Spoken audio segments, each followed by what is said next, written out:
Hey, what's up? It's your girl Neek, and you're tuned in to Neek at Night. And tonight we're going to be talking about how Kash Doll admitted that she does not write 100% of her music. She was doing a mukbang with B Love's Life, and she admitted that she does not write 100% of her music. B Love's asked her, about her writing process. She was asking her about the music industry. She was asking her a series of questions about, how she deals with fame and all types of things, down to, what type of vibe she likes when she's in the studio. And amongst those questions was whether or not she writes her music or not. And this is what she had to say. So when you're in the, do you write all your music? No. Okay. I'm an honest person. I write the rest of my music. Okay. Sometimes I'm in the studios. People might help me come up with a hook. Okay. Some people might help. That's how writers gonna eat. If somebody, that's how right, they make. Right. That's what they feed do. their Right. families. Exactly. Okay, so after she says that, she goes on to elaborate about it a little more, and she talks about how she was grateful because one of her songs, Ready Set, or Big Sean's song, it came to her, her song, Big Sean's song, I don't know. But anyways, she said that it came to her with the hook already on it, and that some people come in and, they help her come up with ideas that she never even thought of. So it's people that come in and help me put things together, stuff that I don't think about.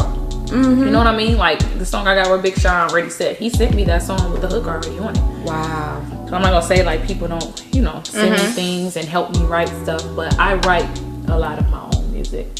Okay, and then she goes on to say that she writes about 80% of her music, and, they talked about her writing process a little more, and then they went in depth of her, studio atmosphere and things like that.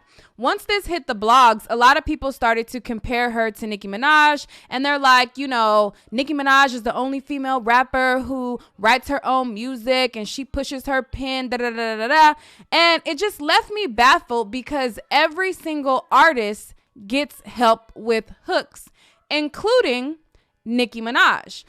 Nicki Minaj gets help with her music, and this whole female rappers never get help controversy has been ongoing for quite a while. It was said that Lauryn Hill, I remember back in the day that she had wrote 100% of her records, and then it had came out later that even she got help with her records and that she didn't write 100% of the miseducation of Lauryn Hill. That was kind of like a thing that had came out. A lot of artists, this has been the talk for a while, but it's been several artists that it has come to the forefront that they get help with their songs and their music, including Nicki Minaj. Now, Nicki Minaj, I never hear her verbally give people credit, but there is a woman by the name of Stara who is an amazing songwriter, and she has writing credits on a lot of Nicki Minaj's songs. To me, I always find it weird that the Barbs know so much about her and will fight for her, but know absolutely so little. I'm going to read a little bit of this article from Billboard because Stara is the go-to for a lot of people. She is the go-to for several people, and I'm just going to read some of it right now. So the article is titled Stara, the hitmaker behind songs from Drake, Rihanna, and Nicki Minaj, is ready for the spotlight. This article was written in 2017, and it reads, unlike many people who stumble into work on Mondays after a fun-filled weekend, for 26-year-old Brittany Hazard, professionally known as Stara, those days include working with some of the hottest super producers and artists of today. Shy and humble, Stara has emerged over the last year plus as one of the most sought-after songwriters in pop music as of early February 2017. Songs she's co-written have exceeded 10 million in sales, including Rihanna's Needed Me, Travis Scott and Young Thug's Pick Up the Phone, The Weeknd's Starboy album cut True Colors, Drake's recent single Fake Love, and Nicki Minaj's latest joints, No Frauds and Regrets in Your Tears. Again, this was written in 2017. And she even has won awards for her work on Nicki Minaj's songs. I pulled up her discography, And this is like a list of the songs that she kind of helped and she attributed to, and she helped like write and everything. And she has done a lot of work with Nicki Minaj over, you know, the last year or so. And so I wanted to show that. But I mean, not only Nicki Minaj, as you guys know, Kash Doll's new boo that she's been spotted with, he is also a writer for Cardi. So, you know, it's no secret that Cardi gets help with her rhymes, and several other artists get helps with their rhymes. In 2019, the idea of a artist going in and writing everything from A to Z is kind of not really that existent. Now, you do have artists that, you know, probably do write their whole songs, but there are artists who get help. Like there was even this whole scandal with Meg Thee Stallion. Meg Thee Stallion, she likes to pride herself in writing her music and writing her songs, and it wasn't until a songwriter said that she helped write the hook that she admitted that the song came with the hook written. And Meg Thee Stallion was like, you know, the one time that I let somebody help on a record, then somebody want to claim da da da da. I'm going to refresh those of you guys' memories in case you don't remember. So earlier this year, Meg Thee Stallion had came out with this song called Simon Says. Once she had came out with the song Simon Says, there was this songwriter by the name of Wolf Tyler who posted to her Instagram, and she was happy about the song, and she was telling people to go stream it, you know, and, you know, to play it like crazy because she was a part of the record, and she was really happy about it. Well, Meg Thee Stallion had replied to that, and she was like, all right, all my own ish. Don't let nobody gas you up like that. Then she also had replied and said, the clout ish is crazy. And again, this incident happened earlier this year. This was at the beginning of this year, just to, you know, be clear.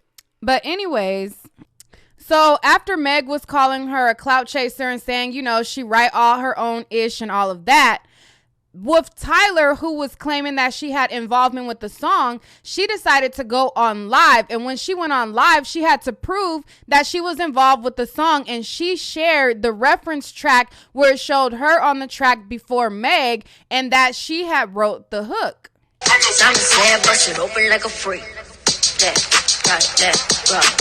Okay, all right. I just wanted to make sure. Let's see. Simon says, shut the fuck up. Okay. How you gonna use my own lyrics on me? Okay. Like I said, nobody, something. I can't read it because I'm stuck in the corner, but something about insinuating, yada, yada, yada. Nah, I didn't insinuate anything. I said I'm grateful to be a part of it. If I felt like I wrote your verse, I would have said I wrote your verse, but I didn't write your verse.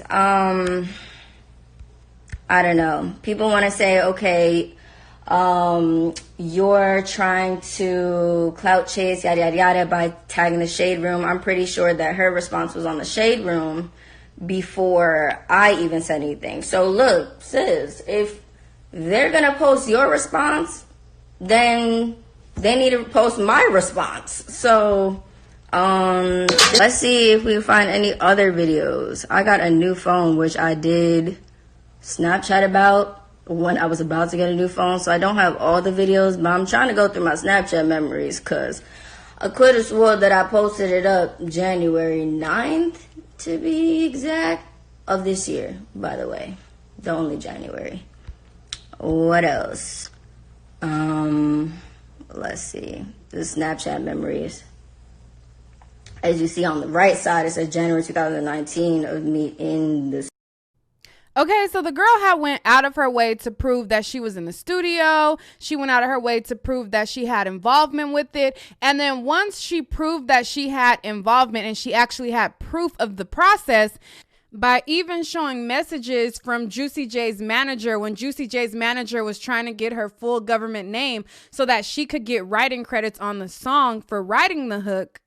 Then and only then did Meg Thee Stallion come out with a statement. And then she said, when Juicy J brought the song to me, and y'all know I don't let nobody write ish for me, the one mother effing time I let a nigga say, hey, this will be a good idea, and I take it, here comes a random MFer trying to act like they really did some ish. If sis wanted some credit, What she should have said was, Megan, I had something to do with the hook. When you got to posting an ish, you should have been like, I was on the hook. You was insinuating that you wrote the song. The people was commenting on my ish saying, yes, such and such wrote this. If you had been clear and direct from the beginning, we wouldn't even be doing all of this. It wouldn't have been that crucial, and it's still not that crucial because I don't got no problem with admitting when somebody did something. Because if you just would have been clear from the beginning, we wouldn't have had to get into no hot girl shit. That's just what it is.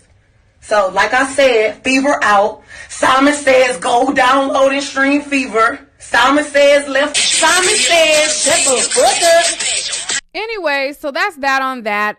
Meg, you know, at first she was saying, don't nobody write nothing for me. Don't nobody do nothing. I write all my own stuff. Then the girl pulled out the receipts. Then she had to say, okay, well, you should have said you wrote the hook. But it's like, if you knew that you didn't write the hook and then somebody saying they had involvement in it, it's just a mess.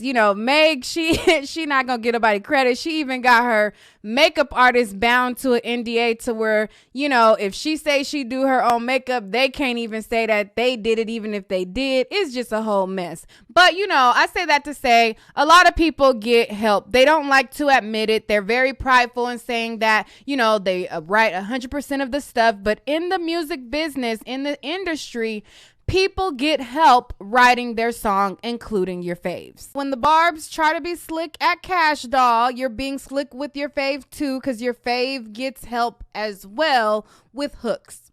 Okay? And once I brung this up to one of the Barbs, then she was like, but she didn't write a verse though. But I'm like, hey, you sent me this whole post trying to shade Kash Doll.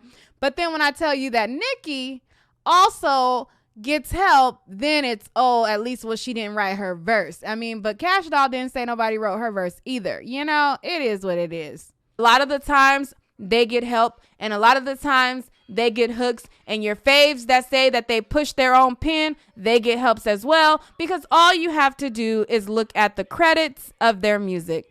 With that being said, that's that on that. I want to know what you guys think down below. What do you guys think about rappers getting help with their music? I see, it's more acceptable. People have no ill feelings when R&B artists get help with their songs, but it's like this big hurrah when rappers do.